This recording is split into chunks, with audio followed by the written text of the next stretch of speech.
Hi guys, Darth Deuce here back with another video. Today doing another Transformers figure review, taking a look at the pretty much new release Transformers Legacy United Voyager class Cybertron Universe Starscream. A mouthful, but this is a really cool figure. I know anything Unicron trilogy, I'm pretty much all over. That's my bread and butter. That's what I grew up with and what introduced me to Transformers. And I have some fond memories of Cybertron. I really got to go back and rewatch it, but I absolutely love some of the designs from that show.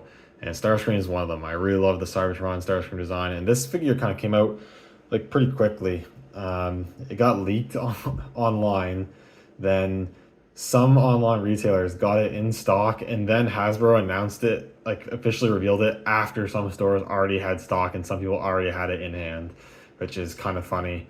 And then it went up for pre-order, and then it released only like 2 or 3 weeks after the pre-order came out. I got mine, had mine ordered at GameStop. I didn't even pre-order. I had a pre-order on Amazon, but actually bought it at GameStop because they got it in stock quicker and it was cheaper. But yeah, it's been like what, a month since I've done a video, and I apologize for that. But I'll be honest, this year's kind of been slow. Not slow for figures in general, but slow for Star Wars, man. I know every year is usually pretty slow for Star Wars Black Series and Vintage Collection, but man, it feels like it's been really slow. Like, I haven't bought many Star Wars figures. I hate to say it, but I might start trying to do more videos of outside of Star Wars, because mainly Transformers, because I've been loving Transformers lately, and they've been releasing a ton of new stuff already. It's a ton of awesome stuff already, and it's only going to get better over the year. And I really like talking about Transformers. They're awesome. And Star Wars, I just feel like Hasbro's kind of lacked a little bit so far. I'm sure there's some good stuff, or there is some good stuff coming out later this year, but man, it's just hasn't been much. Like, the only thing I think of is the latest Ringworld Mando. It was like the only like noteworthy Star Wars figure from Hasbro that I picked up. I feel like, I'm sure there's probably some others, but I can't remember because there hasn't been anything that great. But anyways, enough rambling. Let's take a look at Starscream here. And I've got him in his robot mode, and he looks fantastic. I know maybe a few years ago now, I think it was Make Toys, a third-party company, made a masterpiece scale version of this Starscream, and it looked really good. I was kind of tempted to get it, but I'm glad I held off because I am much more happier to get a cheaper official retail release of him. And I will be doing some comparisons. I don't have the original Supreme class Cybertron Starscream, but I do have the Voyager class Starscream that came packed in 2-pack with Vector Prime, which is a more appropriate comparison anyways. But I really like the colors. I kind of like how, it's still like G1-y colors with like the blue and the gray and the red, but just kind of done a little differently. And the design in general is still very Starscream, but just kind of more like pumped up, a bit more Cybertronian-y and whatnot. I really like the proportions though. I like how he's kind of got the kind of slimmer design for the arms and even the torso, and then the legs, and he's got these big shoulders. I think it just looks super cool and imposing. One thing I really like about this figure, and I kind of like to see them do more for some characters that they do in Transformers anyways, is, I don't know if I'll be able to get a good look, but his head sculpt is really nice, and it's a bit hard to tell, but they did give him a bit of a smirk, and I just like it when they give Transformers a bit of personality, especially Starscream, who definitely should have that shit-eating grin. I feel like too many Transformers who just kind of have that kind of bland, stoic look, which is fine sometimes, but I like them to break up every once in a while. It's hard to see because the lighting is really not good, but he does have painted purple eyes, but because of the way his like helmet head is kind of designed and it overhangs over his eyes, it creates a shadow that it's hard to see, but it is there. His eyes are purple. But looking at the rest of the detail, pretty decent amount of paint. The red looks really nice. On camera, it does kind of come off as reddish orangish, I guess, but it's very bright red, but it's definitely not orange. Yeah, like the painted like missiles on his shoulder or whatever that was supposed to be, and then they painted thruster things as well on the shoulder. Very nice. You got the side pieces here, which actually do have compatible effect parts. I think these are like his null rays, I guess.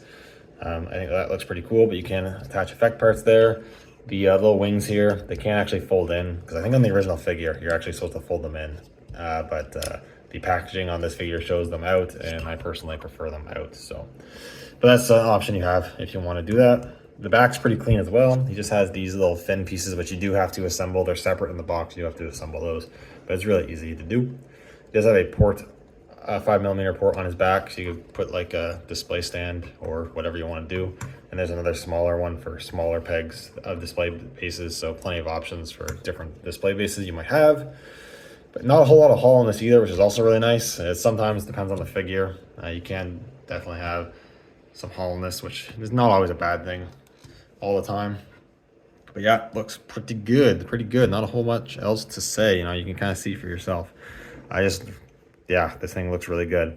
But another thing that's great about it, zoom out a little bit more, is he's got really good posability. So you do have a ball joint at the neck. It doesn't actually, this is probably one of the most limited parts of the figure. He looks up and down just a little bit. It does rotate, and you can't really pivot it.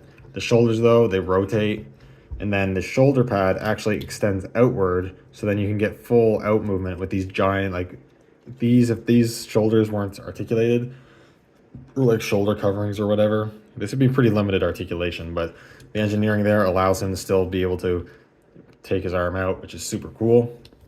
And he even has butterfly joints to move inwards. Very cool.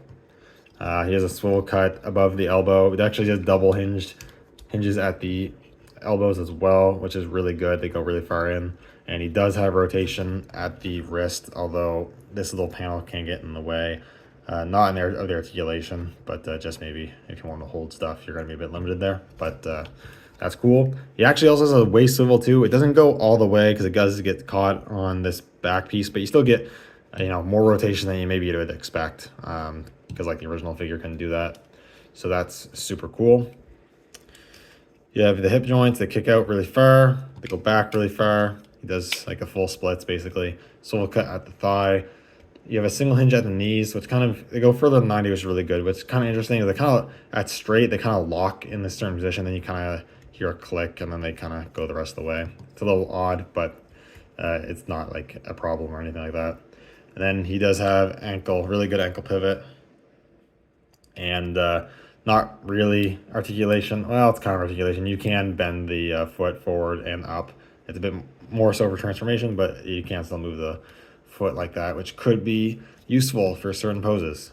So great articulation. You can really get this guy in some pretty good poses. I guess I can try to demonstrate real quick.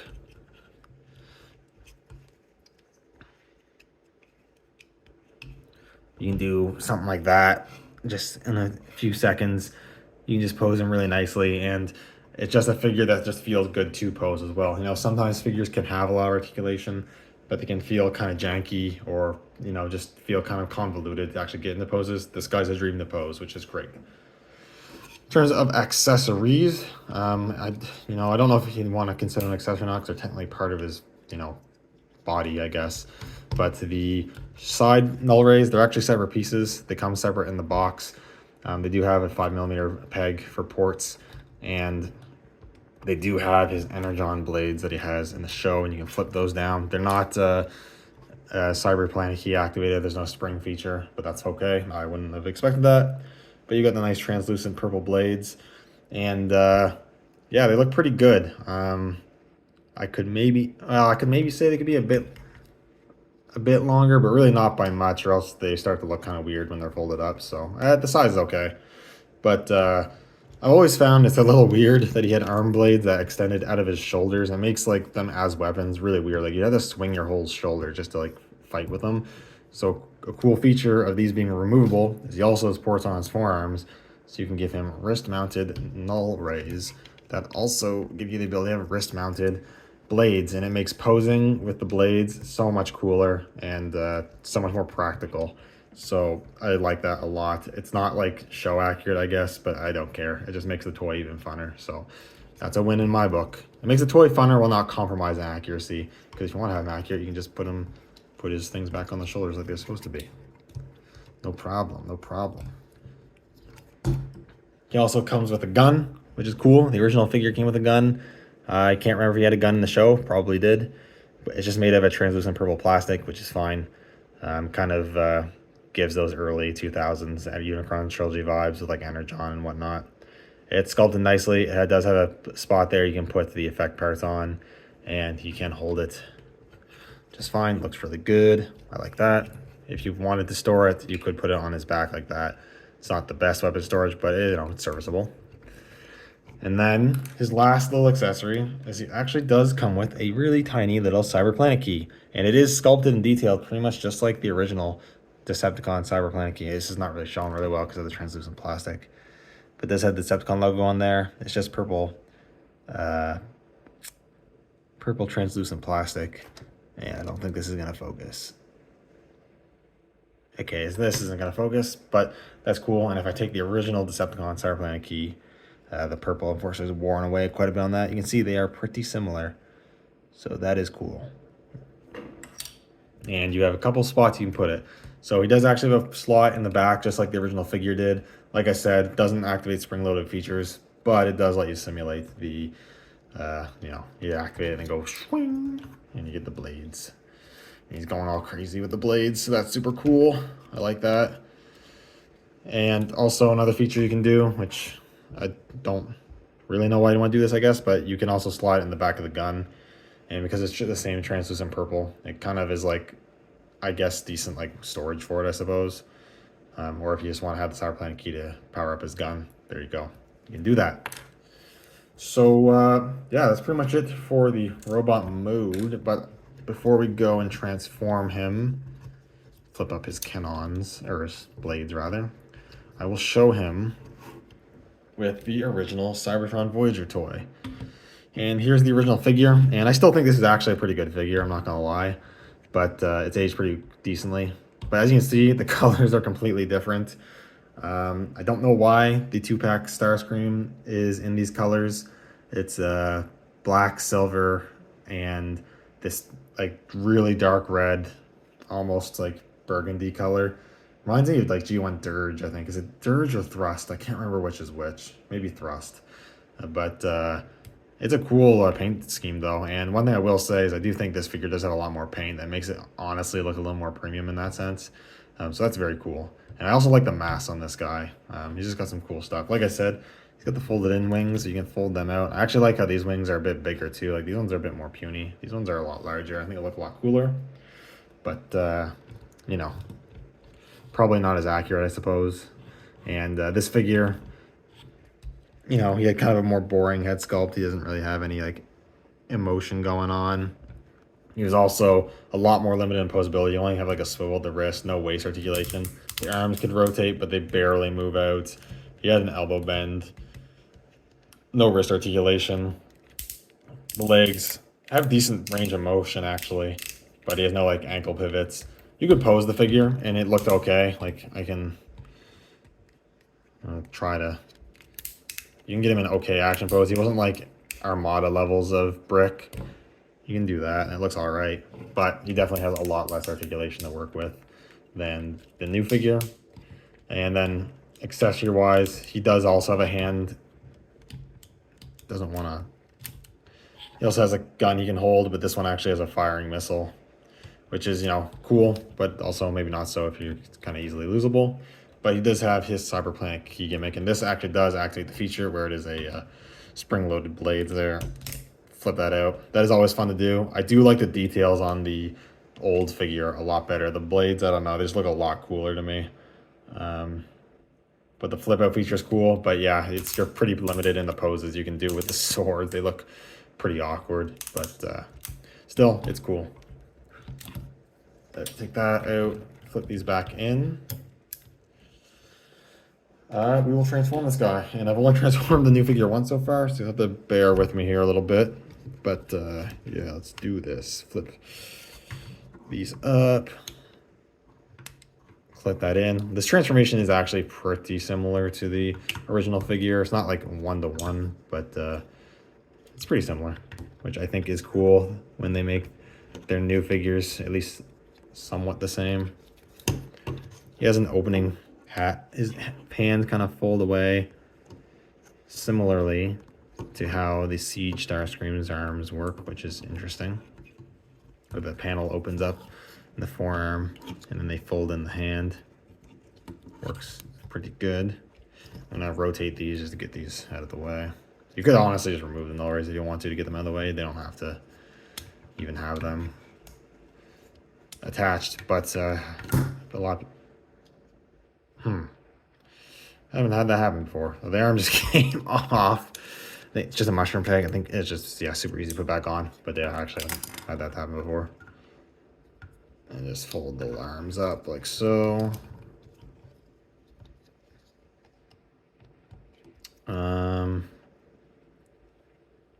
Trying to remember. Okay, so when you flip these around, the arms, they actually peg into those 5mm pegs there. They probably won't stick in good until the transformation is done, but we'll get them kind of in position here. Okay. One thing I don't love is you have to, this unclips the hinge out and it feels like really tight. So I'm a little afraid that might not stand the test of time, but we will see. Just flip that up, and then the legs are pretty similar to the original figure. You've got these little toe things that make the nose of the plane, the jet here, flip out. And then you have these little heel spurs. They flip in, and there's a little peg there for them to peg in so they don't, I guess, move around. And then on the back here, you flip open these panels. I do like that because the original figure, those were just completely hollow. They didn't bother to hide them. You fold down the feet, rotate them around.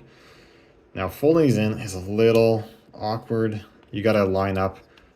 There's a peg at the end of the heel of the foot and then a hole in his crotch area, for lack of a better way to explain it, I guess. You kind of just have to finagle until you get everything kind of lined up and pegged in the way they're supposed to be. Once you start getting things close to the way they're supposed to be, they do start to kind of just fit together. But it can be a bit of a, you might have to wrestle with it a little bit, if I'm being honest.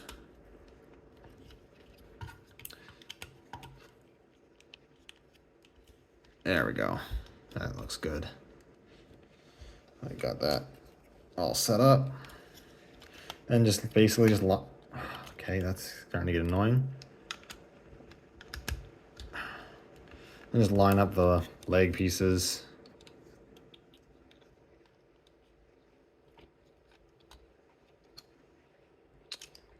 Like so. I don't think those actually clip in. I'll put that back on in a second.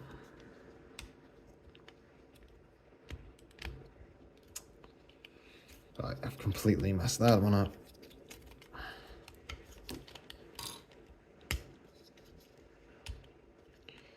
There we go.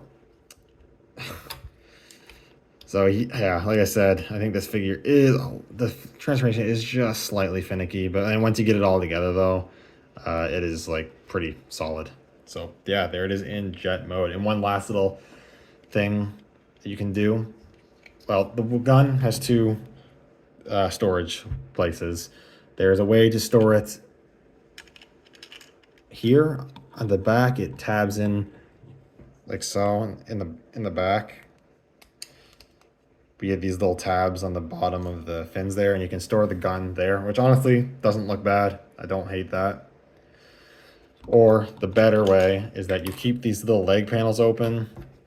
You've got these two like L pegs here, and you got the two notches on the fins of the gun. You peg that on, close up the panels there, and then you have the weapon storage on the bottom of the jet. Pretty well hidden, but you still have the gun there to have a little extra gun in your jet mode, and that's very nice. It's always super cool when they engineer actual pretty good weapon storage. Like, I never mind if the weapon just pegs onto the vehicle mode. It's whatever. I don't care that much. But it's always nice when they go the extra mile to actually give the weapon some pretty good vehicle integration, and that looks really good. But there isn't too much extra to see, but it does all hide away really nicely. Not a whole lot of kibble, aside from, I guess, the arms do kind of just hang out there in the back, but it's not too bad. And whatnot, looks good. You still have the peg hole there to put your stands if you want. Only complaint I have, or it's a minor complaint, but these little gun turrets by the cockpit, they're just fixed in place. They don't rotate and pose. I believe the original Supreme class figure they moved, but the Voyager that I'm going to show here in a second, they also don't move. It would have been nice when the move is because then in robot mode you can swing them up and you can have the chest guns in robot mode for a bit of added playability. It is what it is, not a big deal. One thing I am a little surprised though is you actually can't put effect parts on these guns. The barrels, they're too small. You only put them on the wing null rays there. So a bit unfortunate, but not a big deal. You can still put the Cyberplanet key there in the back, and then you can have all of his accessories stored on in vehicle mode. So that is very cool. But yeah, like I said, not too much else to say there. So I am going to take the original figure now and transform him. Similar transformation, just honestly just simpler. Like you don't have to do like a bunch of stuff. The arms, they just fold. Oh, let's bring these up first. These just fold up. Dude, they do the same thing, but the arms just fold, swing out those, just rotate these. But the feet, they're similar, just less, a little less steps. Pull out the, oh, come on. Pull those. Rotate, rotate, unclip, fold up, fold them up, finagle them around the sides there. Get them all tabbed in. This one just tabbed in a lot easier due to its simplicity. Lock those in, get the front together, straighten out the side wings, and then as you can see, that was a lot less painful to do. You have him in his vehicle mode, and I really like the old figure's vehicle mode a lot. I actually will say, I think I might actually prefer the original figure's vehicle mode over the new one. You just got all this really nice paint in detail. I think there's a lot more detail in certain areas going on. I like how the guns on this one are a lot more pronounced. A ton of more paint. It is a bit bigger and a bit heftier. That does kind of help. I like how the cockpit looks on the vehicle mode of this one a lot better too. Like I said, I'm not sure how accurate it is to the show. I don't remember. I'd have to go look at pictures again. But yeah, I really like how this original figure's vehicle mode looks. Like the new one is still good, and I really like the weapon storage on the new one. But I don't know. I just think the old one just looks better. But I'll let you guys be the judge. This one also does have weapon storage. You can actually peg the gun to the bottom, which is honestly pretty good weapon storage. It's still fairly well hidden, but now he has a firing missile in the jet mode. Pretty cool. This one does have actually moving wheels as well, so he does roll a bit. And you can use the Cyberplanet key still, but I don't really know why you'd want to, because it just kind of gives him blades in jet mode that feel like they'd be kind of useless. But you can do it if you want. But yeah, that's pretty much it. Overall, I think the new figure is a really great figure. I think it's probably one of my new favorite Starscream figures, especially out of recent figures, I guess. It just looks great, good accessories, and it's a lot of fun to pose. And the vehicle mode is pretty good as well. It's just an all-around super solid figure. I could definitely see it making my top 10 Transformers of the year. But the original figure is also no slouch. It does have that mass and size that the old Voyagers had, and with all the paint and just the design of the alt mode, I do really like the alt mode. I think a little bit more on the old one. Yeah, I will say that if you're gonna pick out of the two, I would definitely go with the new one. I think it's a lot better. Anyways, that is pretty much it. So thank you guys so much for watching. Let me know what you think down in the comments below, and I will see you all in the next video.